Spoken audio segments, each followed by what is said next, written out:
Hello everyone, welcome to my channel education point. Education point में आपका स्वागत है। आज हम यूथ कंपटीशन टाइम्स का समान अध्ययन एवं समान विज्ञान देखेंगे। ये जो मेरा नया बुक है, इससे पहले हम ये यूथ कंपटीशन टाइम्स का ही था, वो पुराना बुक था। उसमें 51,000 प्रश्न का विश्लेषण था। इसमें जो है 1,00,000 प्रश्न का व्याख्या दिया हुआ है वन लाइनर के फॉर्म में। इसमें जो है ज़्यादा क्वेश्चन है, तो इसीलिए हम उसको हटा करके इस बुक को स्टार्ट किए हैं। उसमें मैंने प्राचीन भारत का इतिहास पढ़ चुका था, लेकिन अब इसमें हम प्राचीन भारत के इतिहास के रूप में शुरू से पढ़ेंगे और इस बुक को हम कंटिन्यू रखेंगे। यदि आप हमारे चैनल को सब्सक्राइब नहीं किए हैं तो कृपया हमारे चैनल को सब्सक्राइब कर लें एवं साइड में जो बेल आइकन है उन्हें भी प्रेस करें, ताकि हमारे चैनल पर आने वाले सभी नए वीडियो का नोटिफिकेशन सबसे पहले आपको प्राप्त हो। इस बुक में जो है एक भी प्रश्न छूटने वाला नहीं है, और उस बुक में जो दिया हुआ था पुराने वाले में 51,000 वन लाइनर में, उसमें सभी प्रश्नों का विश्लेषण नहीं था, कुछ कुछ प्रश्न छोड़ा गया था। और इसमें जो है 1,00,000 प्रश्न दिया हुआ है, तो इसमें कुछ छूटने वाला नहीं है। तो चलिए स्टार्ट करते हैं।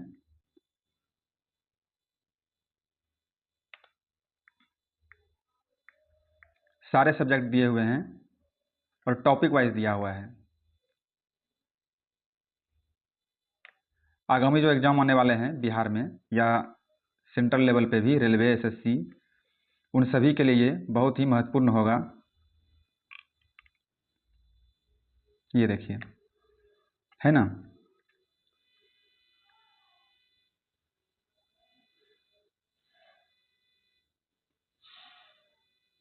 चलिए स्टार्ट करते हैं। प्राचीन पुरातात्विक स्थल कालीबंगन कहाँ पर है? ये जो है राजस्थान में स्थित है। राजस्थान में प्रथम मानव जीवाश्म भारत में कहाँ से प्राप्त हुआ है? ये प्राप्त हुआ है नर्मदा घाटी से। नर्मदा घाटी से प्राप्त हुआ है प्रथम मानव जीवाश्म भारत में। भारत की प्राचीनतम संस्कृति है पुरा पाषाणिक संस्कृति है। भारत की प्राचीनतम संस्कृति है पुरा पाषाणिक। भारत में विश्वविख्यात शैल चित्रकला स्थल स्थित है कहाँ पर? ये स्थित है भीमबेटका में। भीमबेटका में प्रथम मनके के निर्माण का प्रमाण प्राप्त होता है पाटने से। पाटने से प्रथम मनके के निर्माण का मनके के प्रमाण प्राप्त होता है पाटने से। चिरांतपुरा स्थल पर प्राचीनतम नवपाषाणिक संस्कृति के अवशेष मिले हैं। अगला प्रश्न है, जिस काल में कृषि कर्म का प्रादुर्भाव हुआ वह कहलाता है नवपाषाण काल। नवपाषाण काल कहलाता है। दमदमापुरा स्थल कहाँ स्थित है? यह स्थित है उत्तर प्रदेश में। उत्तर प्रदेश में दमदमापुरा स्थल स्थित है। भारत में पशुपालन एवं कृषि के प्राचीनतम साक्ष्य प्राप्त हुए हैं मेहरगढ़ से। मेहरगढ़ से। कैल्कोलिथिक युग कहा जाता है ताम्रपाषाण युग को। ताम्रपाषाण युग को जो है कैल्कोलिथिक युग कहा जाता है। तांबे की पहली बार उपयोग किया गया था ताम्रपाषाण युग में। किया था तांबे का पहली बार उपयोग।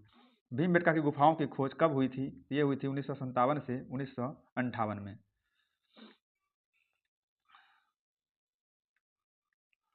अगला प्रश्न है, भीमबेटका के शैलाश्रय प्रसिद्ध है भारतीय उपमहाद्वीप पर मानव जीवन के प्राचीनतम चिन्हों की वजह से। नेक्स्ट है, भारत में पाषाणकालीन शिला चित्रकारी जो है पाई जाती है, ये पाई जाती है भीमबेटका में। ये प्रश्न देखिए आरआरबी एनटीपीसी 2021 में पूछा गया है। मतलब जितने भी एग्जाम हुआ है कंपटीशन का, उन सभी एग्जामों में जो प्रश्न पूछे गए हैं, चाहे एनटीपीसी हो, रेलवे हो, एसएससी हो, यूपीपीसीएस हो, बीपीएससी हो, एडीओ हो, बिहार टीआरई हो, उन सभी एग्जामों में पूछे गए प्रश्नों का वन लाइनर के फॉर्म में विश्लेषण दिया हुआ है। और ये पूरा सब्जेक्ट का है, और पूरा सब्जेक्ट में जो है टॉपिक वाइज दिया हुआ है। जैसे सिंधु घाटी सभ्यता हुआ, बौद्ध धर्म हुआ, जैन धर्म हुआ, मगध का उत्कर्ष हुआ, इस तरह से दिया हुआ है। इसीलिए ये हमारे लिए बहुत ही महत्वपूर्ण हो जाता है। इसको एक बार पढ़ लेने से कोई भी एग्जाम जीके का छूटने वाला नहीं है। अगला प्रश्न है, मानव गतिविधियों एवं सभ्यता के प्राग ऐतिहासिक काल का कालानुक्रम क्या है? ये है पुरापाषाण काल, मध्यपाषाण काल और नवपाषाण काल। मध्य पाषाणिक स्थलों को भौगोलिक दृष्टि से पश्चिम से पूर्व के क्रम में है। ये है महदहा, लेखैया, पैसरा और वीरभानपुर। अगला प्रश्न है, वह स्थल जहाँ से प्राचीनतम स्थायी जीवन के प्रमाण मिले हैं, तो वह है मेहरगढ़। मेहरगढ़ से जो है प्राचीनतम स्थायी जीवन के प्रमाण मिले हैं। गंगा घाटी में धान की खेती का प्राचीनतम प्रमाण मिले हैं लहुरा देव से। लहुरा देव से। मध्य पाषाणिक स्थल से पशुपालन के साक्ष्य उपलब्ध हुए हैं बागोर से। बागोर से पशुपालन के साक्ष्य उपलब्ध हुए हैं। मध्यपाषाण काल में पशुपालन के प्रमाण मिलते हैं लेखनियों से। मध्यपाषाण काल में पशुपालन के प्रमाण मिलते हैं लेखनियों से। अगला प्रश्न है, मध्यपाषाणिक प्रसंग में पशुपालन के प्रमाण मिले हैं आदमगढ़ से। ये सब प्रश्न पूछा हुआ है, आपको साइड में दिखा होगा, ये यूपी प्री स्पेशल में पूछा है। सारे प्रश्न जो है एग्जाम में पूछे हुए हैं, इसीलिए हमारे लिए यह बहुत ही महत्वपूर्ण हो जाता है। उत्खनित प्रमाणों के अनुसार पशुपालन प्रारंभ हुआ था मध्यपाषाण काल में। मध्यपाषाण काल में प्रारंभ हुआ था। मृत्यात रहित नवपाषाणिक स्तर प्रकाश में आया, ये आया गुप्त काल में, गुप्तराल से आया था। अगला है, खाद्यान्नों की कृषि सर्वप्रथम प्रारंभ हुई थी नवपाषाण काल में। नवपाषाण काल में खाद्यान्नों की कृषि सर्वप्रथम प्रारंभ हुई थी। नवपाषाणकालीन गर्त निवासों के अवशेष मिले थे, तो ये मिले थे बुर्जहोम गुफराल से। राग की टीला नवपाषाणिक स्थल से संबंधित है, तो ये है संगनकल। इसको जो है हम बड़ा कर देते हैं, वो मैं आपको पीडीएफ प्रोवाइड कराऊंगा हमारे टेलीग्राम चैनल पे, उसमें आप देख लीजिएगा कि कहाँ कहाँ पूछा गया है।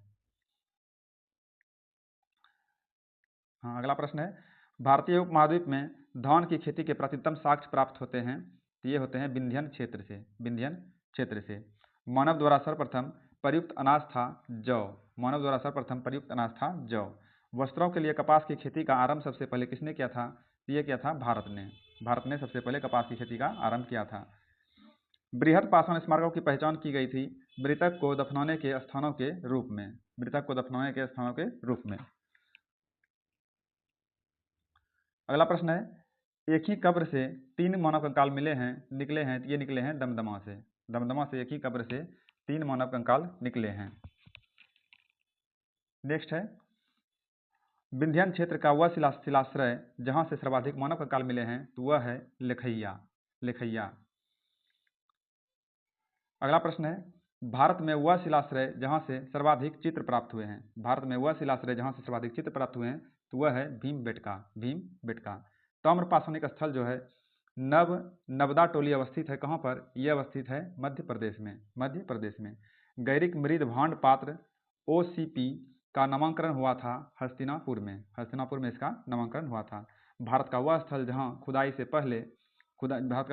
जो है खुदाई से लौह धातु के प्रचलन के प्राचीनतम प्रमाण मिले हैं, वह है अतरंजी खेड़ा। अगला प्रश्न है, ताम्रस्म काल में महाराष्ट्र के लोग मृतकों के शरीर को फर्श के नीचे रखकर दफनाते थे उत्तर से दक्षिण की ओर। कोपेनहेगन संग्रहालय की सामग्री से पाषाण, कांस्य और लौह युग का त्रिगुणीय विभाजन हुआ था, ये हुआ था थॉमसन।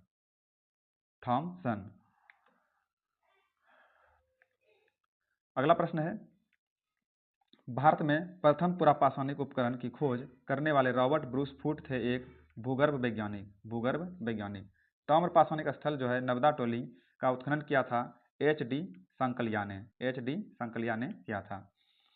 नेक्स्ट है, भीमबेटका की गुफाएं प्रसिद्ध है, तो ये प्रसिद्ध है शैल चित्र के लिए जो है भीमबेटका की गुफाएं प्रसिद्ध है। अगला प्रश्न है, दमदमा नमक पुरास्थल संबंधित है मध्यपाषाण काल से दमदमा नमक पुरास्थल संबंधित है। भीमबेटका पुरापाषाण काल का एक प्रसिद्ध स्थल है जो है भारतीय राज्य में स्थित है, कहाँ पर, ये स्थित है मध्य प्रदेश में। प्राचीन भारतीय इतिहास के काल में मिट्टी के बर्तनों का पता लगाया था नवपाषाण काल में लगाया गया था। पूर्व ऐतिहासिक स्थल मिट्टी की सतहों पर खूर के निशान के रूप में मवेशियों के पालन का पुरातात्विक प्रमाण प्रदान करता है, ये करता है महगड़ा प्रदान करता है। प्रारंभिक मनुष्यों द्वारा उपयोग किए जाने वाले माइक्रोलिथ्स क्या थे, ये थे पत्थर के औजार थे। भारत में पुरातात्विक महत्व का एक पुरापाषाण स्थल है हुना सागी। अगला प्रश्न है, सेल्ट एक नवपाषाण कालीन है एक उपकरण। सेल्ट जो है एक नवपाषाण कालिक उपकरण है। नेक्स्ट है, प्रागैतिक हासिक काल के पहले युग को क्या कहा जाता था, उन्हें कहा जाता था पुरापाषाण काल। अगला प्रश्न है, पुरातात्विक स्थल पर गर्त आवासों के प्रमाण मिले हैं बुर्जहोम में मिले हैं। नेक्स्ट है, मेहरगढ़ नवपाषाण काल की बस्ती पाकिस्तान के किस प्रांत में स्थित है, ये स्थित है बलूचिस्तान में स्थित है। पुरातात्विक स्थल जो है इमाम गांव में स्थित है, कहाँ पर, ये स्थित है महाराष्ट्र में स्थित है। पुरातत्व स्थल कोल्डिहुआ कहाँ स्थित है? ये स्थित है उत्तर प्रदेश में। उत्तर प्रदेश में। प्राकृतिक भारतीय स्थल पर होमो इरेक्ट्स मानव की खोपड़ी पाई गई थी कहाँ पर? हथनोरा में। हथनोरा में पाई गई थी। ये सही सुमेलित है। नेवासा जो है महाराष्ट्र में स्थित है। दूसरा है ईसमपुर, ये कर्नाटक में स्थित है। ये डिडवाना जो है राजस्थान में है। और चौथा है गुडियाम गुफा तमिलनाडु में। अगला टॉपिक है सिंधु घाटी सभ्यता एवं संस्कृति। इस समय मोहनजोदड़ो जो है कहाँ पर है? तो मोहनजोदड़ो इस समय पाकिस्तान में है और सिंधु नदी पर अवस्थित है।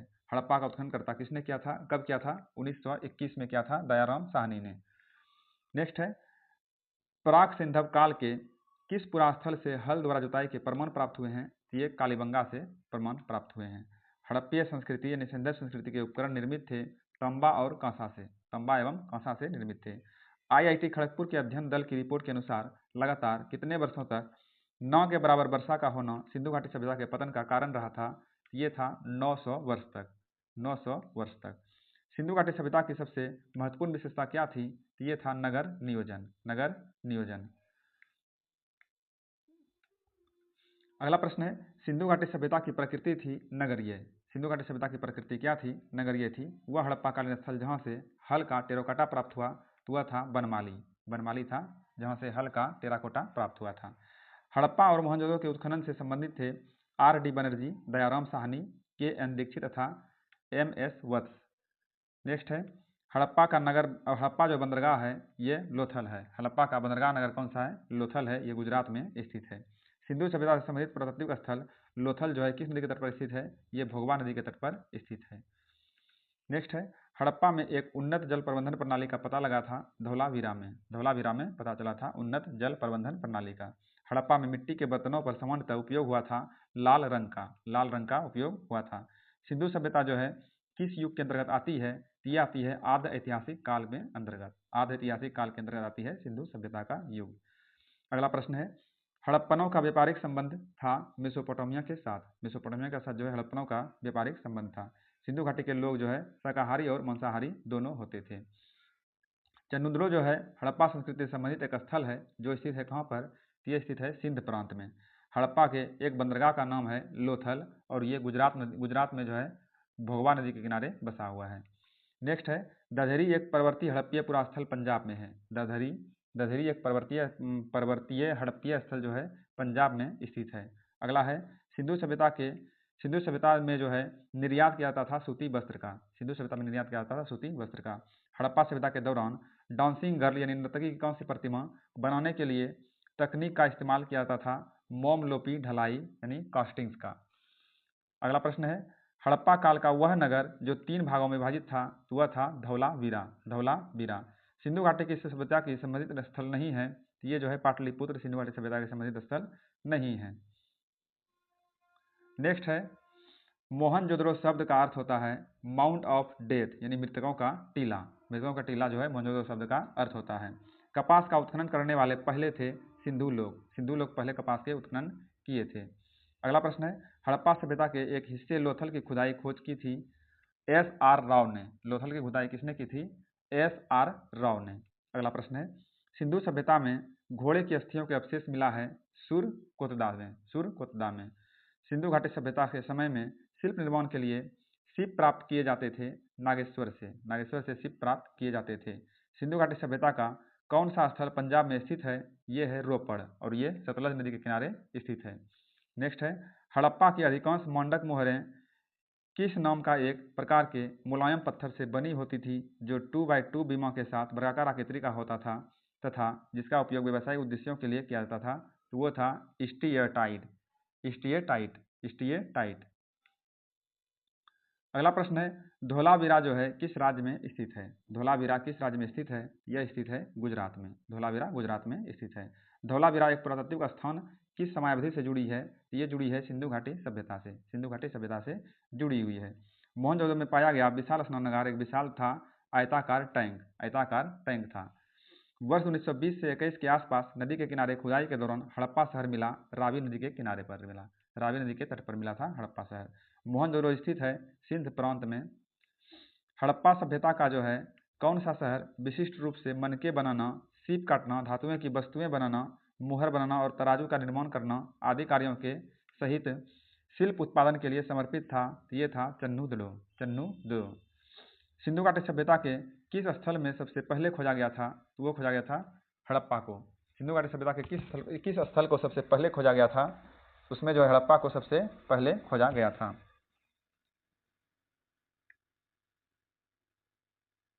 अगला प्रश्न है, पत्थर की बनी नृत्य करते हुए पुरुष की मूर्ति नटराज कहाँ पाई गई थी? पत्थर की बनी नृत्य करते हुए पुरुष की मूर्ति नटराज कहाँ पाई गई थी?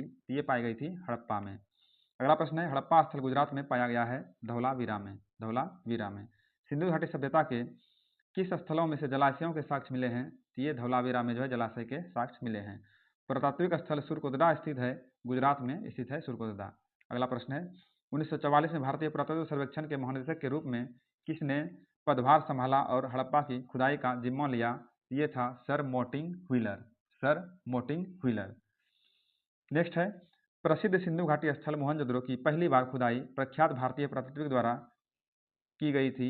ये की गई थी किसके द्वारा? ये किया था आर.डी. बनर्जी के द्वारा। आर.डी. बनर्जी के द्वारा।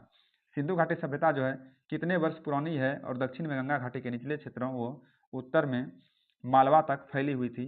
ये 3000 ईस्वी पूर्व पुरानी है। 3000 ईस्वी पूर्व पुरानी है। अगला प्रश्न है, किस सभ्यता का विकास जो है 5000 BC से मालवा के दक्षिण की ओर एवं उत्तर की ओर गंगा घाटी के पूरे तलहटी क्षेत्र में है? ये है सिंधु घाटी सभ्यता। सिंधु घाटी सभ्यता। अगला प्रश्न है, हड़प्पा सभ्यता 2500 BC के आसपास विकास किया गया था। आज उन्हें हम कहते हैं पश्चिमी भारत और पाकिस्तान। पश्चिमी भारत और पाकिस्तान कहते हैं। भारत का इतिहास सिंधु घाटी सभ्यता के जन्म से शुरू होता है, जो लगभग कितने ईस्वी पूर्व में अस्तित्व में आई थी? तो वो जो है 2500 ईस्वी पूर्व में अस्तित्व में आई थी। सिंधु घाटी सभ्यता की सबसे महत्वपूर्ण विशेषता थी ईंट के बने भवन। ईंट के बने भवन। सिंधु घाटी सभ्यता जो है कांस्य युगीन सभ्यता है। सिंधु घाटी सभ्यता जो है कांस्य युगीन सभ्यता है। सिंधु घाटी सभ्यता के लोग जो है कांसा बनाने के लिए तांबे और टीन का मिश्रण करते थे। सिंधु घाटी सभ्यता के लोग जो है कांसा बनाने के लिए तांबे और टीन का मिश्रण करते थे। मोहनजोदड़ो नाम का अर्थ होता है सिंधी भाषा में मुर्दों का टीला। मोहनजोदड़ो शब्द का अर्थ होता है सिंधी भाषा में मुर्दों का टीला। अगला प्रश्न है, सिंधु घाटी सभ्यता के लोग जो है किसकी पूजा करते थे? तो वो लोग पशुपति की पूजा करते थे। सिंधु घाटी सभ्यता के लोग जो है पशुपति की पूजा करते थे। अगला प्रश्न है, जर्मनी और इटली के पुरातत्वविदों ने एक दल ने मोहनजोदड़ो में सतह अन्वेषण शुरू किया था। कब किया था? ये किया था 1980 में। 1980 में शुरू किया था। हड़प्पा सभ्यता की गुमोहरे पर जो है बैल अक्सर देखा जाता था। हड़प्पा सभ्यता की मुहरे पर बैल को जो है अक्सर देखा जाता था। अगला प्रश्न है, नर्तकी जो कि डांसिंग गर्ल की कांस्य की प्रतिमा सिंधु घाटी स्थल में खोजी गई, ये कहाँ खोजी गई थी? मोहनजोदड़ो में खोजी गई थी। अगला प्रश्न है, प्राचीन भारतीय संस्कृति और सभ्यता के प्रतीक के अवशेष पाकिस्तान में है। ये है हड़प्पा और मोहनजोदड़ो। हड़प्पा और मोहनजोदड़ो।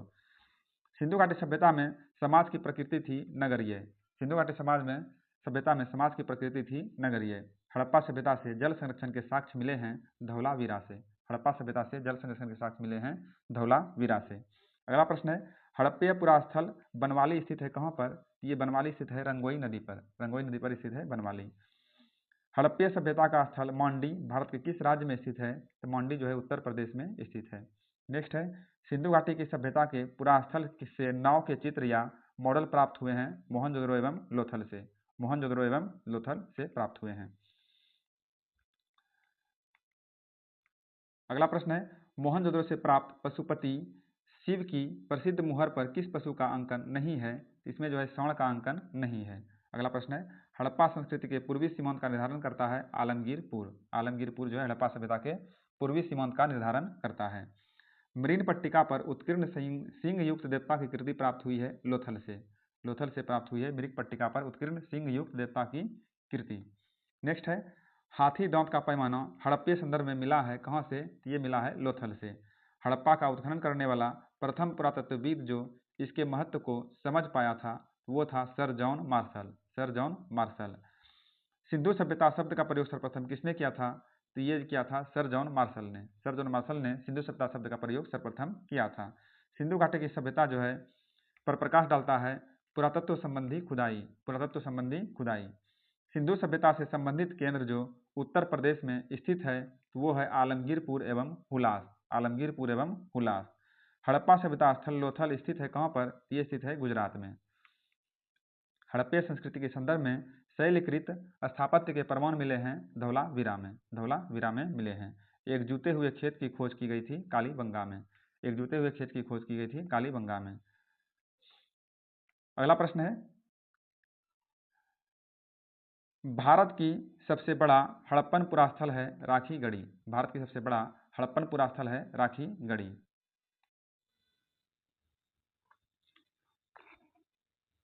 अधिसंख्य हड़प्पा स्थल, अधिसंख्य हड़प्पा स्थल जो है कहाँ स्थित है? तो ये स्थित है सिंधु घाटी में। अधिसंख्य हड़प्पा स्थल स्थित है सिंधु घाटी में। मूर्ति पूजा का आरंभ माना जाता है पूर्व आर्य। मूर्ति पूजा का आरंभ माना जाता है पूर्व आर्य से। नेक्स्ट है, हड़प्पा संस्कृति की जानकारी का प्रमुख स्रोत है पुरातात्विक खुदाई। हड़प्पा संस्कृति की जानकारी का प्रमुख स्रोत है पुरातात्विक खुदाई। अवेस्ता और ऋग्वेद में समानता है। अवेस्ता क्षेत्र से संबंधित है ईरान। अवेस्ता जो है किस क्षेत्र से संबंधित है? ये ईरान से संबंधित है। भारत में कपास की खेती का सबसे पहला साक्ष्य प्राप्त हुआ है मेहरगढ़ से। भारत में कपास की खेती का सबसे पहला साक्ष्य प्राप्त हुआ है मेहरगढ़ से। हड़प्पा का वह स्थान जहाँ पर मिट्टी के हल की आकृति मिली है तो वह है बनवाली। वह स्थान जहाँ से शव पेटिका के प्रमाण मिले हैं तो वे हैं हड़प्पा। हड़प्पा से जो है शव पेटिका के प्रमाण मिले हैं। भारत में स्वतंत्रता के बाद सर्वाधिक संख्या में हड़प्पीय स्थलों की खोज हुई है गुजरात में हुई है। वह स्थान जहाँ पर पुरातत्वविदों को 5 जंगली कुत्तों और 12 सिंहों के सींग के अवशेष प्राप्त हुए हैं तो वह स्थल है बुर्जहोम। बुर्जहोम।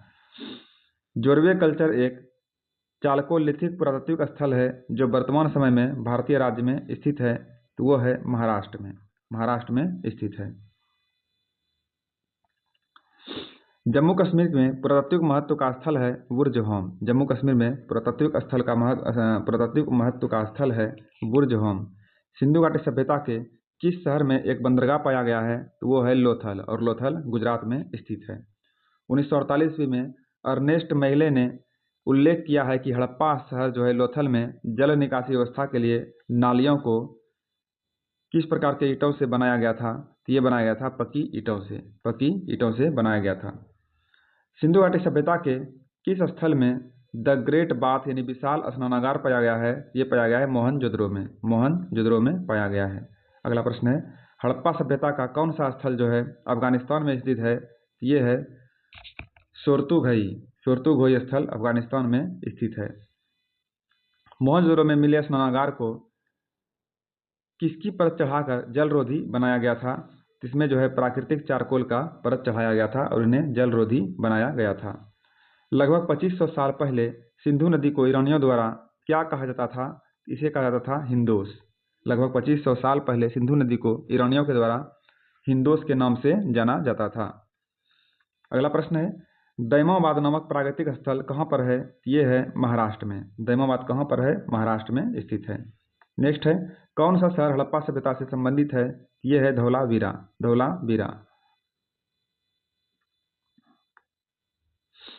हड़प्पा सभ्यता के लोगों को वर्तमान राजस्थान वाले क्षेत्र से धातु मिली थी तांबा। हड़प्पा सभ्यता के लोगों को वर्तमान राजस्थान वाले क्षेत्रों से मिली थी तांबा मिली थी। नेक्स्ट है, हड़प्पा सभ्यता में खुदाई से टेराकोटा हल मॉडल मिले थे कहाँ पर? ये मिले थे बनवाली में मिले थे टेराकोटा का हल मॉडल। नेक्स्ट है, 1990 ईस्वी में धौलावीरा की खुदाई किसने शुरू की थी? ये शुरू किया था रविंद्र सिंह बिष्ट ने शुरू की थी। धौलावीरा और लोथल की प्राचीन हड़प्पा बस्तियां वर्तमान भारतीय राज्य में कहाँ स्थित है? ये स्थित है गुजरात में। धौलावीरा और लोथल जो है गुजरात में स्थित है। अगला प्रश्न है, हड़प्पा स्थल पर जो है कहाँ पर हल रेखाओं के निशान खोजे गए हैं? ये खोजे गए हैं कालीबंगा में। हड़प्पा स्थल पर जो है कहाँ में हल रेखाओं के निशान खोजे गए हैं? कालीबंगा में खोजे गए हैं। मेसोपोटामिया भाषा नहीं थी। सुमेरियन जो है मेसोपोटामियन भाषा नहीं थी। हड़प्पा सभ्यता के कौन सा स्थल पाकिस्तान में स्थित नहीं है? तो ये है सोर्तुगई जो है पाकिस्तान में नहीं है। नेक्स्ट, हड़प्पा कालीन स्थल रंगपुर भारत के किस राज्य में है? रंगपुर है भारत के गुजरात में। सिंधु घाटी सभ्यता के घेरों में सिंधु घाटी सभ्यता के घरों में कमरे आमतौर पर एक आंगन के आसपास बने होते थे। सिंधु घाटी सभ्यता के घरों में जो कमरे आमतौर पर एक आंगन के आसपास बने होते थे।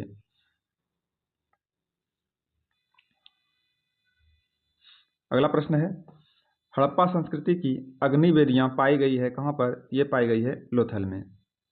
हड़प्पा संस्कृति की अग्निवेदियां पाई गई थी लोथल में।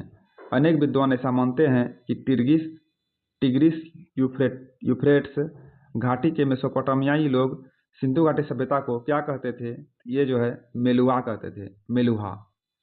हड़प्पा सभ्यता के अन्य शहरों के विपरीत धोलावीरा शहर को कितने भागों में विभाजित किया गया था और प्रत्येक भाग विशाल पत्थर की दीवारों से घिरा हुआ था?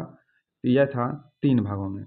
3 भागों में विभाजित किया गया था और प्रत्येक भाग जो है विशाल पत्थर की दीवारों से घिरा हुआ था। अगला प्रश्न है, कौन सा हड़प्पा स्थल जो है हरियाणा में है? ये है राखीगढ़ी। राखीगढ़ी जो है हरियाणा में स्थित है। हड़प्पा सभ्यता की प्रसिद्ध नृत्य करती हुई लड़की जो है किस धातु की सामग्री का उपयोग करके बनाई गई थी? तो ये कांसा के उपयोग करके बनाया गया था। नृत्य करती हुई लड़की, डांसिंग गर्ल। अगला प्रश्न है, सिंधु सभ्यता का पुरातात्विक स्थल दैमाबाद किस नदी के तट पर स्थित है? ये जो है प्रवरा नदी के तट पर स्थित है।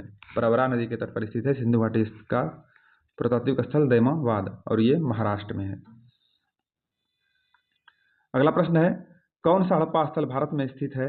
ये है दैमाबाद। दैमाबाद जो है भारत में स्थित है और ये महाराष्ट्र में प्रवरा नदी के तट पर स्थित है। अगला प्रश्न है, सिंधु घाटी सभ्यता का कौन सा स्थल सिंधु नदी के तट पर स्थित नहीं है? तो ये है रोपड़। रोपड़ जो है सिंधु पर नहीं है, रोपड़ सतलज नदी पर स्थित है। अगला प्रश्न है, राजस्थान राज्य में स्थित एक परिपक्व चरण हड़प्पा स्थल है कालीबंगा। कालीबंगा।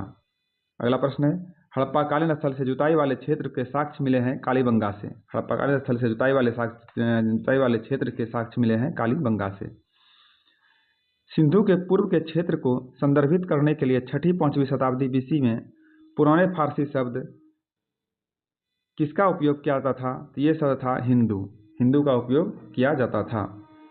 अब अगला है, सूची 1 से सूची 2 को मिलाना है और ये है हड़प्पा पुरास्थल है और दूसरी तरफ फसल दिया हुआ है।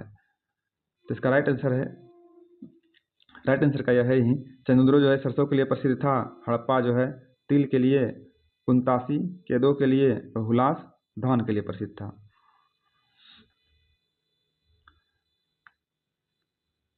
वेदों में प्राचीनतम कौन सा है? तो ये है ऋग्वेद। वेदों में सबसे प्राचीन कौन सा है? ऋग्वेद। और पुरुषार्थ कितने होते हैं? पुरुषार्थ 4 होते हैं। पुरुषार्थ 4 होते हैं। गायत्री मंत्र जो है किस पुस्तक में मिलता है? ये मिलता है ऋग्वेद में। गायत्री मंत्र ऋग्वेद में मिलता है।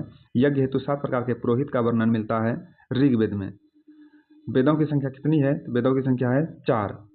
वेदों की संख्या है 4। त्रयी का क्या अभिप्राय है? 3 वेद को त्रयी कहा जाता है। प्रसिद्ध 10 राजाओं का युद्ध लड़ा गया था परशुनी नदी के किनारे पर। ऋग्वेद संहिता का 9वां मंडल पूर्णतः समर्पित है सोम और इस पे पर नामांकित देवता को। अगला प्रश्न है, बोगज कोई का महत्व इसलिए है कि वहां जो अभिलेख प्राप्त हुए हैं उनमें वैदिक देवी एवं देवताओं का वर्णन मिलता है। नेक्स्ट है, अछूत की अवधारणा स्पष्ट रूप से उदित हुई थी धर्मशास्त्रों के समय में। धर्मशास्त्रों के समय में अछूत की अवधारणा स्पष्ट रूप से उदित हुई थी। एक वेद जो धार्मिक अनुष्ठान से संबंधित है तो वो है यजुर्वेद। यजुर्वेद जो है धार्मिक अनुसंधान से संबंधित है। वैदिक देवता नहीं था कार्तिकेय। कार्तिकेय जो है वैदिक देवता नहीं था। महापुराणों की संख्या मानी जाती है 18। महापुराण कितने हैं? तो महापुराण है 18। उपनयन समारोह से तात्पर्य है कि बच्चे को पवित्र जनेऊ धारण कराया जाता है। उपनयन समारोह किसको कहते हैं? इस समारोह में बच्चे को जो है पवित्र जनेऊ धारण कराया जाता है। अगला प्रश्न है, वैदिक काल में स्त्रियों की स्थिति क्या थी? ये थी उच्च। वैदिक काल में स्त्रियों की स्थिति उच्च थी। 4 वेदों में प्रथम वेद है ऋग्वेद। भारत में मूर्ति पूजा शुरू हुई थी आर्यों के काल से पूर्व ही जो है भारत में मूर्ति पूजा शुरू हुई थी। नेक्स्ट है, पूर्व वैदिक काल में समाज के विभाजन का आधार था पेशा। पूर्व वैदिक काल में समाज के विभाजन का आधार क्या था? पेशा था। सत्यमेव जयते लिया गया है, ये लिया गया है मुंडकोपनिषद से। मुंडकोपनिषद से सत्यमेव जयते लिया गया है। सबसे पुराना हिंदू महाकाव्य है रामायण। भारत में मूर्ति पूजा प्रारंभ होने के लगभग से संकेत हैं। आर्यों के काल से ही मूर्ति पूजा प्रारंभ हुए थे। आर्यों के दर्शन और सिद्धांतों की व्याख्या करता है उपनिषद। आर्यों के दर्शन और सिद्धांतों की व्याख्या करता है उपनिषद। वह सामाजिक प्रथा जो केवल ऋग वैदिक काल की प्रतीक है, तो वो है दहेज प्रथा। दहेज प्रथा वैदिक काल में वह अनाज जिसके लिए व्रीहि शब्द का प्रयोग किया जाता था, तो वो है चावल। चावल। सत्यमेव जयते महावाक्य उद्धृत है मुंडकोपनिषद में। मुंडकोपनिषद से उद्धृत है सत्यमेव जयते। वेदों के गद्य प्रसंस्करण कहलाते हैं ब्राह्मण। वेदों के गद्य प्रकरण कहलाते थे ब्राह्मण। ज्ञान के सिद्धांत पर बल देता है उपनिषद। ज्ञान के सिद्धांत पर बल देता है उपनिषद। ऋग्वेद में किस देवता की सर्वाधिक महत्ता का वर्णन है? ये है इंद्र की। ऋग्वेद में किस देवता की सर्वाधिक महत्ता का वर्णन है? तो इंद्र की सर्वाधिक महत्ता का वर्णन है। अगला प्रश्न है प्राचीनतम वेद कौन सा है? तो प्राचीनतम वेद है ऋग्वेद। ऋग्वेद प्राचीनतम वेद है। वह भारतीय पुरातन ग्रंथ जिसमें अपराध और अपराधी का जिक्र आता है, तो वो है अर्थशास्त्र, मनुस्मृति और न्याय मीमांसा। अगला प्रश्न है शतपथ ब्राह्मण और तैत्तिरीय ब्राह्मण जो है किस वेद के ब्राह्मण मूल पाठ हैं? तो ये जो है यजुर्वेद के ब्राह्मण मूल पाठ हैं। अगला प्रश्न है ऋग्वेद में निहित गायत्री मंत्र समर्पित है सविता को। ऋग्वेद में निहित गायत्री मंत्र समर्पित है सविता को। नेक्स्ट है सर्वाधिक प्राचीन पुराण है मत्स्य पुराण। सर्वाधिक प्राचीन पुराण है मत्स्य पुराण। अगला है उपवेद नहीं है, योग वेद जो है उपवेद नहीं है। वैदिक देवता इंद्र के देवता हैं वर्षा व चक्रवात के। वैदिक देवता इंद्र जो है किसके देवता हैं? इंद्र जो है वर्षा और चक्रवात के देवता हैं। अगला प्रश्न है बृहदारण्यक, मुंडक और तैत्तिरीय किस श्रेणी के धार्मिक ग्रंथों के उदाहरण है? ये जो है उपनिषद श्रेणी के धार्मिक ग्रंथों के उदाहरण है। हिंदू धर्म में किस देव को पौधों के स्वामी, रोगों के उपचारक और धन के दाता माना जाता है? ये है देवता सोम। हिंदू धर्म में सोम देवता को जो है पौधों के स्वामी, रोगों के उपचारक और धन के दाता माना जाता है। अगला प्रश्न है हिंदू धर्म की प्रमुख दार्शनिक विचारधारा है वैशेषिक दर्शन। वैशेषिक दर्शन जो है हिंदू धर्म की प्रमुख दार्शनिक विचारधारा है। नेक्स्ट है किस वेद को कर्मकांड ग्रंथ के रूप में जाना जाता है? ये जाना जाता है यजुर्वेद को। यजुर्वेद को जो है कर्मकांड ग्रंथ के रूप में जाना जाता है। यजुर्वेद की शाखाएं हैं 2। यजुर्वेद की कितनी शाखाएं हैं? 2 शाखाएं हैं। वैदिक ग्रंथों के अनुसार संग्रहित्री का कार्य था कोषाध्यक्ष खजांची का। कोषाध्यक्ष खजांची का कार्य था संग्रहित्री का। हिंदू धर्म में जो है किस देवता को सृजनकर्ता माना जाता है? ये माना जाता है ब्राह्मण देवता को। ब्रह्मा देवता को सृजनकर्ता के नाम से माना जाता है। ऐतरेय उपनिषद जो है ऐतरेय उपनिषद किस वेद के ऐतरेय आरण्यक की दूसरी पुस्तक के 4, 5वें और 6ठे अध्याय से संबंधित है और इसे सबसे पुराना उपनिषद माना जाता है? ये है ऋग्वेद के। अगला प्रश्न है ऋग्वेद के 4 वेदों में से पवित्रतम वेद माना है। ऋग्वेद जो है 4 वेदों में से सबसे पवित्र वेद है, जिसमें 10,600 ऋचाओं और कितने सूक्तों के 10 अध्याय जिन्हें मंडल कहा जाता है शामिल हैं। तो इसमें जो है 1028 सूक्त है। 1028 सूक्त है। ये ऋचाएं जो है 10,600 दिया है, कहीं कहीं 10,462 देता है। दोनों में से कोई भी ऑप्शन मिलेगा तो मार देना है। अगला प्रश्न है किस वेद में ऋचाओं की संख्या सर्वाधिक है? ये है ऋग्वेद। ऋग्वेद में ही ऋचाओं की संख्या सर्वाधिक है। चारों वेदों में सबसे पुराना और सबसे बड़ा वेद कौन सा है? ये ऋग्वेद है। ऋग्वेद जो है चारों वेदों में सबसे पुराना और सबसे बड़ा वेद है। प्रारंभिक हिंदू दर्शन में जीवन के कितने चरण निर्धारित किए गए हैं? जीवन के 4 चरण निर्धारित किए गए हैं।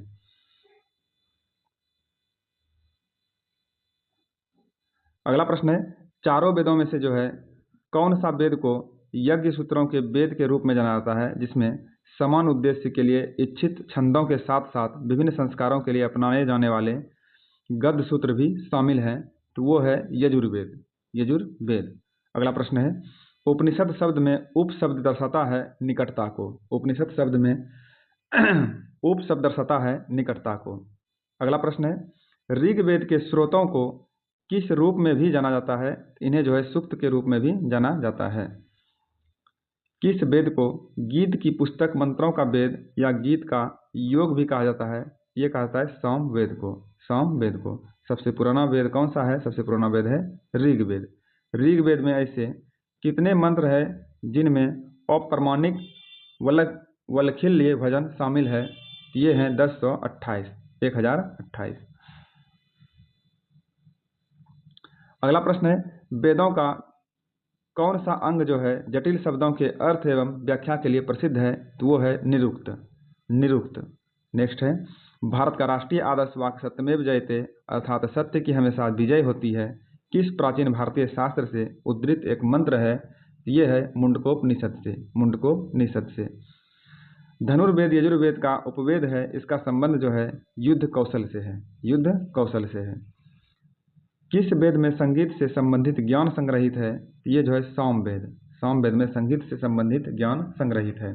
अगला प्रश्न है, वेदों को इंडो आर्यन सभ्यता का सर्वप्रथम साहित्यिक अभिलेख माना जाता है। इसमें जो है शामिल 4 वेदों के नाम ऋग्वेद, सामवेद, यजुर्वेद और अथर्ववेद है। अगला प्रश्न है, मुंडक उपनिषद जो है किस वेद से संबंधित है? मुंडक उपनिषद जो है अथर्ववेद से संबंधित है।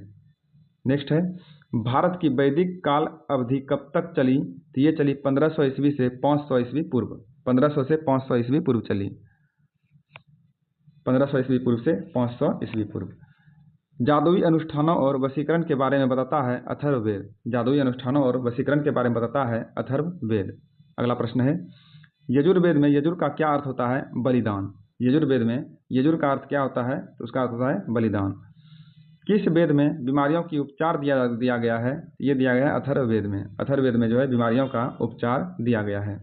अगला प्रश्न है, किस उपनिषद में वसुधैव कुटुंबकम शब्द का उल्लेख किया गया है? ये किया गया है महाउपनिषद में। महाउपनिषद में। कितने उपनिषदों में से कितना उपनिषद मुख्य माने जाते हैं? टोटल 108 उपनिषद हैं, इनमें से 11 उपनिषद जो है मुख्य माने जाते हैं। 108 उपनिषदों में से 11 उपनिषद को मुख्य माना जाता है।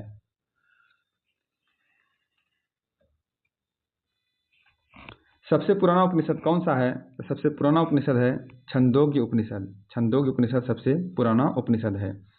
प्रारंभिक भारतीय दार्शनिक के अनुसार प्रत्येक वस्तु जो है कितने मूल तत्वों से बनी है? तो ये बनी है 5 मूल तत्वों से। 5 मूल तत्वों से बनी है। ऋग वैदिक युग के नर देवता जो है, ऋग वैदिक युग के नर देवता पौधे के देवता थे। ये थे देवता सोम।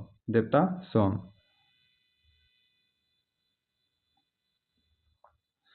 अगला प्रश्न है, प्राचीन काल में आर्यों के जीविकोपार्जन का मुख्य साधन था कृषि एवं पशुपालन। कृषि एवं पशुपालन। पुराणों के 5 लक्षणों का उल्लेख मिलता है मत्स्य पुराण में। पुराणों में के 5 लक्षणों का उल्लेख मिलता है मत्स्य पुराण में। अगला है, अष्टक भी कहा जाता है ऋग्वेद को। ऋग्वेद को अष्टक भी कहा जाता है। एक वेदांग नहीं है तो ये है स्मृति। स्मृति एक वेदांग नहीं है। वैदिक कालीन प्रशासन में भागदुह अधिकारी था राजस्व कर जमा करने वाला। राजस्व कर जमा करने वाला। वह ग्रंथ जिसमें आयुर्वेद शब्द का प्रयोग हुआ है वह ग्रंथ है ऋग्वेद। ऋग्वेद जो है, ऋग्वेद में आयुर्वेद शब्द का प्रयोग हुआ है। महाभारत ग्रंथ का उपनाम है सतसहस्त्री संहिता। सतसहस्त्री संहिता जो है महाभारत ग्रंथ का उपनाम है। अगला प्रश्न है, गायत्री मंत्र के नाम से प्रसिद्ध मंत्र सर्वप्रथम मिलता है ऋग्वेद में। ऋग्वेद में। ऋग्वेद की मूल लिपि थी ब्राह्मी। ऋग्वेद की मूल लिपि थी ब्राह्मी। ऋग्वेद पर आधारित संकलन है सामवेद। ऋग्वेद पर आधारित संकलन है सामवेद। ऋग्वैदिक धर्म था बहुदेववादी। ऋग्वैदिक धर्म था बहुदेववादी।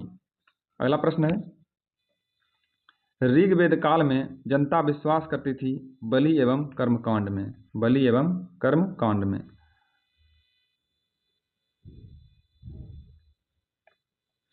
गोत्र शब्द का प्रयोग सर्वप्रथम हुआ था ऋग्वेद में। गोत्र शब्द का प्रयोग सर्वप्रथम हुआ था ऋग्वेद में।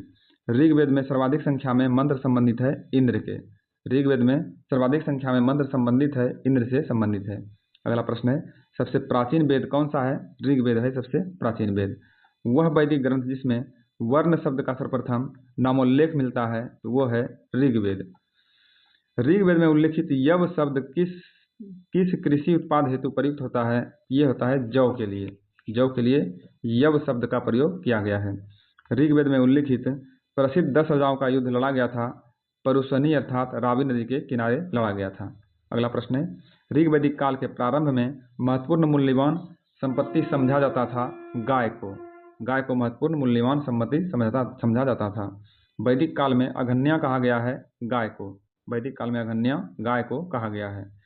वैदिक साहित्य जिसमें मोक्ष की चर्चा मिलती है तो वो है उपनिषद। उपनिषद में जो है मोक्ष की चर्चा मिलता है। वैदिक देवताओं में पुरोहित माना जाता था बृहस्पति को। वैदिक देवताओं में पुरोहित माना जाता था बृहस्पति को। अगला प्रश्न है, उत्तर वैदिक काल में आर्य संस्कृति का धूर समझा जाता था कुरु यानी पंचाल को। कुरु पंचाल को।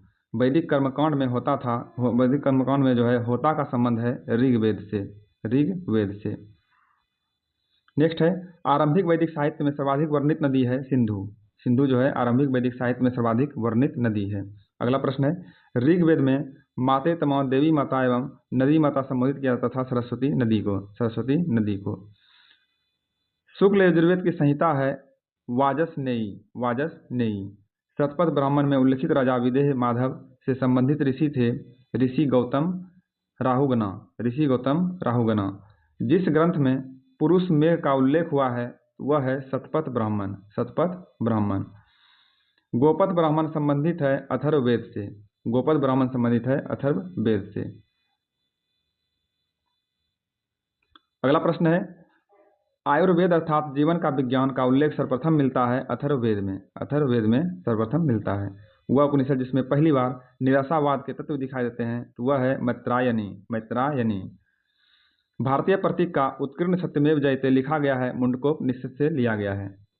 नेक्स्ट है, जिंद अवस्था और ऋग्वेद में समानता है। जिंद अवस्था संबंधित है ईरान से जिंद अवस्था संबंधित है। प्राचीन भारत में निशाका से जाने जाते थे स्वर्ण आभूषण को निशाका कहा जाता था प्राचीन भारत में। नेक्स्ट है, 14वीं सदी ईस्वी पूर्व का एक अभिलेख जिसमें वैदिक देवताओं का वर्णन है प्राप्त हुआ है बोजक कोई यानी एशिया माइनर से। मनुस्मृति मुख्यतः संबंधित है समाज व्यवस्था से। वह उपनिषद जिसमें आध्यात्मिक ज्ञान के विषय में नचिकेता और यम का संवाद प्राप्त होता है वह है कठोपनिषद। ऋग्वेद में उल्लेख अफगानिस्तान के साथ आर्यों के संबंध का सूचक है कुभाक्रमु नदी। सर्वाधिक ऋग्वैदिक सूक्त समर्पित है इंद्र को। आर्य शब्द का शाब्दिक अर्थ है श्रेष्ठ। आर्य शब्द का शाब्दिक अर्थ क्या है? इसका शाब्दिक अर्थ है श्रेष्ठ। अधर्व्यु का अर्थ था यज्ञ करने वाला पुरोहित। उपनिषद काल के राजा अश्वपति शासक थे कैकेयी के शासक थे। नेक्स्ट है, सर्ग प्रतिसर्ग वंश मनवंतर और वंशानुचरित संकेतक है पुराणों के संकेतक है। अगला है, भारत का प्रथम विधि निर्माता माना जाता है मनु को भारत का प्रथम विधि निर्माता माना जाता है। कौशेय शब्द का प्रयोग किया गया है ये किया गया है रेशम के लिए। कौशेय शब्द का प्रयोग किया गया है रेशम के लिए। क्लासिकीय संस्कृति में आर्य शब्द का क्या अर्थ होता है? इसका अर्थ होता है एक उत्तम व्यक्ति। ऋग्वेद है स्रोतों का संकलन है ऋग्वेद। इतिहास शब्द का उल्लेख मिलता है अथर्ववेद में। भरत जन के नाम पर इंडिया का नाम भारत रखा गया। ये जो है किस वेद में इस जन का सर्वप्रथम उल्लेख मिलता है? ये मिलता है ऋग्वेद में। नेक्स्ट है, लौह युग को यह नाम इसलिए दिया गया है क्योंकि इस समय के दौरान मध्य पूर्व और दक्षिण पूर्व यूरोप में औजारों और हथियारों के मुख्य रूप से किसकी जगह लोहे का इस्तेमाल होने लगा था? इसमें जो है कांसे की जगह लोहे का इस्तेमाल होने लगा था। बुरी आत्माओं और बीमारियों से बचने के लिए जादू मंत्र जंत्र होता है अथर्ववेद में। नेक्स्ट है, आर्यों की मुख्य सामाजिक इकाई थी जन। उत्तर वैदिक काल में जो है किस वर्ण का मुख्य रूप से खेती पशुपालन और व्यापार जैसे काम करता था? ये करता था वैश्य वर्ण। नेक्स्ट है, कौन सी नदी का प्राचीन नाम विपाशा है? ये ब्यास नदी का प्राचीन नाम है विपाशा। नेक्स्ट है, वैदिक आर्य सप्त सिंधु नाम क्षेत्र में रहते थे, जिसका अर्थ जो है 7 नदियों द्वारा अपवाहित क्षेत्र है। 7 नदियों में से एक झेलम नदी है, इसका प्राचीन नाम है वितास्ता। वितास्ता जो है झेलम नदी का प्राचीन नाम है। कौन सी नदी का उल्लेख वैदिक साहित्य में वितास्ता के रूप में किया गया है? ये है झेलम नदी। झेलम नदी। कौन सा वेद संगीत से संबंधित है? ये है सामवेद। सामवेद संगीत से संबंधित है। सबसे पुराना वेद है ऋग्वेद, और पुरुष सूक्त जो है ऋग्वेद का ही एक मंत्र सूक्त है। पुरुष सूक्त जो है ऋग्वेद का एक मंत्र संग्रह सूक्त है। अगला प्रश्न है, वैदिक कालीन चतुराश्रम व्यवस्था के अनुसार पारिवारिक अवधि के लिए कौन से पद का प्रावधान किया गया है? इसमें जो है गृहस्थ पद का प्रावधान किया गया है। गृहस्थ पद का प्रावधान किया गया है। वेद ऋषि कपिल का संबंध भारतीय दर्शन के किस संप्रदाय से था? ये था सांख्य संप्रदाय से। अगला प्रश्न है, ऋग्वेद के कितने पुस्तकों यानी कितने मंडलों में विभाजित किया गया है? इसको जो है 10 पुस्तक या 10 मंडलों में विभाजित किया गया है। अगला प्रश्न है, आयुर्वेद जो है ऋग्वेद से संबंधित है। आयुर्वेद उपवेद जो है ऋग्वेद से संबंधित है। नेक्स्ट है, ऋग्वेद में ऋषि विश्वामित्र और देवी के रूप में पूजी जाने वाली 2 नदियों के बीच संवाद के रूप में एक भजन है। ये नदियां हैं ब्यास और सतलज। ब्यास और सतलज नदी है। अथर्ववेद जो है कितने खंडों का संग्रह है? ये जो है 20 खंडों का संग्रह है अथर्ववेद।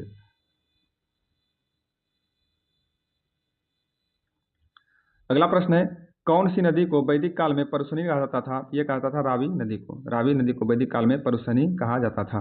रावी नदी का ऋग्वैदिक नाम है परुशनी। परुशनी जो है रावी नदी का ऋग्वैदिक नाम है। वेदांगों के संदर्भ में अनुष्ठान को दर्शाता है कल्प। वेदांगों के संदर्भ में अनुष्ठान को दर्शाता है कल्प।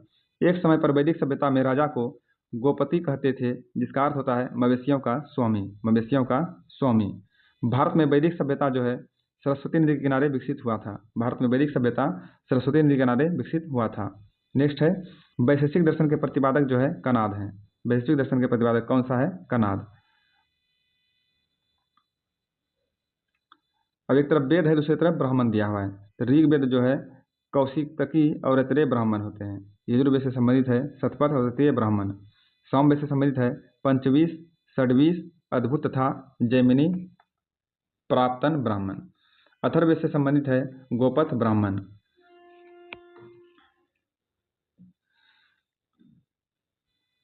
अगला प्रश्न है, कौशल एवं मगध के मध्य संघर्ष का प्रारंभ हुआ था अजातशत्रु के समय में। अजातशत्रु के समय में हुआ था। मगध शासक बिंबिसार का चिकित्सक था जीवक। जीवक जो है बिंबिसार का चिकित्सक था।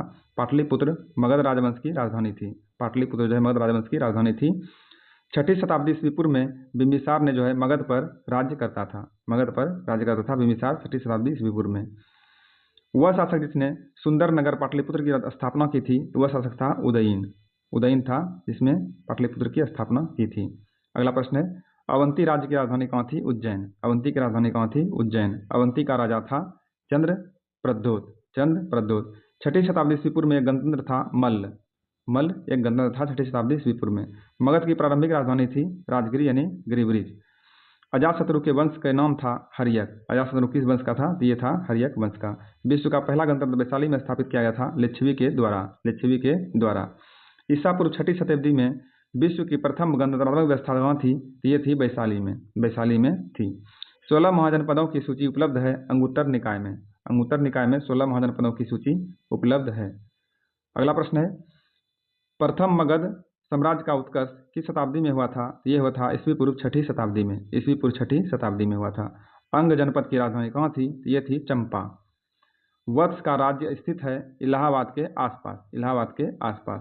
प्राचीन भारत में द्वितीय नगरीकरण से संबंधित क्षेत्र है गंगे मैदान। गंगे मैदान।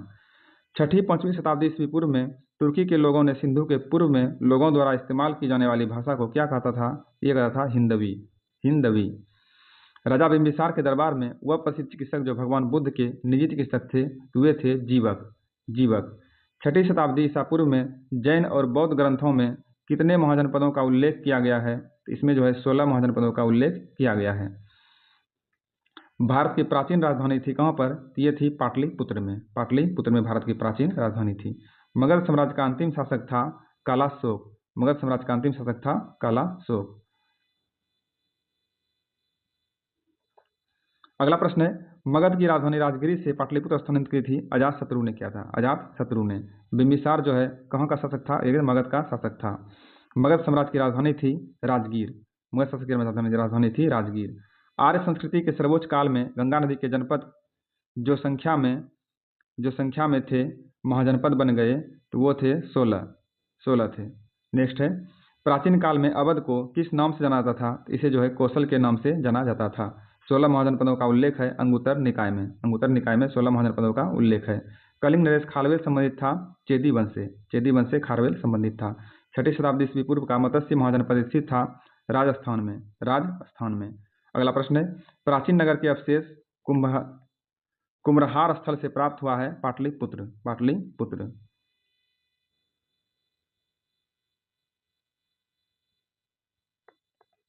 नेक्स्ट है, मालवा क्षेत्र पर मगध की सत्ता का विस्तार हुआ था शिशुनाग के समय में।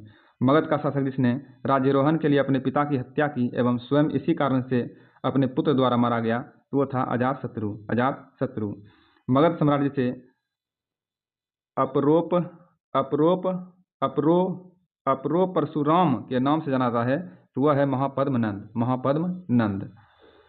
नेक्स्ट है, प्राचीन श्रावस्ती का नगर विन्यास आकृति है इसका अर्धचंद्राकार। 6वीं शताब्दी ईस्वी पूर्व सुक्तिमती राजधानी थी चेदी की राजधानी थी सुक्तिमती। अभिलिखित साक्ष्य में प्रकट होता है कि नंद राजा के आदेश से एक नहर खोदी गई थी। ये खोदी गई थी कलिंग में एक नहर खोदी गई थी। उदयन वासव दत्ता की दंत कथा संबंधित है कौशाम्बी से। नेक्स्ट है, प्राचीन भारत में मगध साम्राज्य की सबसे प्रारंभिक राजधानी थी पाटलिपुत्र। अगला प्रश्न है, मगध महाजनपद जो है किस नदियों से घिरा हुआ है? ये है गंगा और सोन नदी से घिरा हुआ है। बज्जी महाजनपद की राजधानी कहाँ थी? ये थी वैशाली। बज्जी महाजनपद की राजधानी कहाँ थी? वैशाली थी। अगला प्रश्न है, राजगिरी जो है किस महाजनपद की प्रथम राजधानी थी? ये थी मगध की प्रथम राजधानी थी राजगिरी। कौन सा प्राचीन भारत का पहला साम्राज्य है जिसमें युद्ध के लिए बड़े पैमाने पर हाथियों का उपयोग किया जाता था? ये था मगध साम्राज्य में जो है युद्ध के लिए बड़े पैमाने पर हाथियों का उपयोग किया जाता था। भगवान गौतम बुद्ध के जीवन काल के दौरान 7वीं और 6ठी शताब्दी ईस्वी पूर्व में कितने महान शक्तियां यानी महाजनपद अस्तित्व में थी? ये थी 16। प्राचीन चंपा शहर को अंग महाजनपद की राजधानी माना जाता है। प्राचीन चंपा शहर को।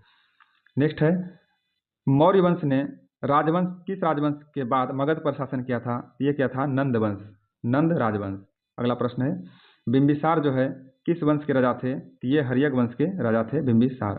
प्रसिद्ध चिकित्सक जीवक की नियुक्ति किसके दरबार में की गई थी? ये किया गया था बिंबिसार के दरबार में की गई थी। नेक्स्ट प्रश्न है, हर्यक वंश से मगध के पहले शासक कौन थे? ये थे बिंबिसार थे। नंद वंश का अंतिम शासक था घनानंद। नंद वंश का अंतिम शासक कौन था? वो था घनानंद। हर्यक वंश का शासक अजातशत्रु किसका पुत्र था? ये था बिंबिसार का पुत्र था। नेक्स्ट है, राजा अजातशत्रु किस वंश के शासक थे? ये जो है हर्यक वंश के शासक थे। 4ठी शताब्दी ईस्वी पूर्व में मगध की राजधानी को कहाँ स्थानांतरित किया गया था? ये पाटलिपुत्र स्थानांतरित किया गया था, पाटलिपुत्र। बिंबिसार ने किस राजवंश के राजा के उपचार के लिए राजवैजीवक को भेजा था? ये भेजा था अवंती राजवंश के राजा के उपचार के लिए राजवैजीवक को भेजा था। अगला प्रश्न है, मगध सम्राट किसने अंग को अपने साम्राज्य का हिस्सा बनाया था? तो ये बनाया था बिंबिसार ने। प्राचीन भारत के इतिहास का ये पहला पार्ट था मेरा, और इस पार्ट में हमने पढ़ा शुरू से लेकर मगध के उत्कर्ष तक। क्या था? मगध का उत्कर्ष तक पढ़ा है। इसका अगला पार्ट मेरा जल्द ही अपलोड होगा। तब तक के लिए धन्यवाद।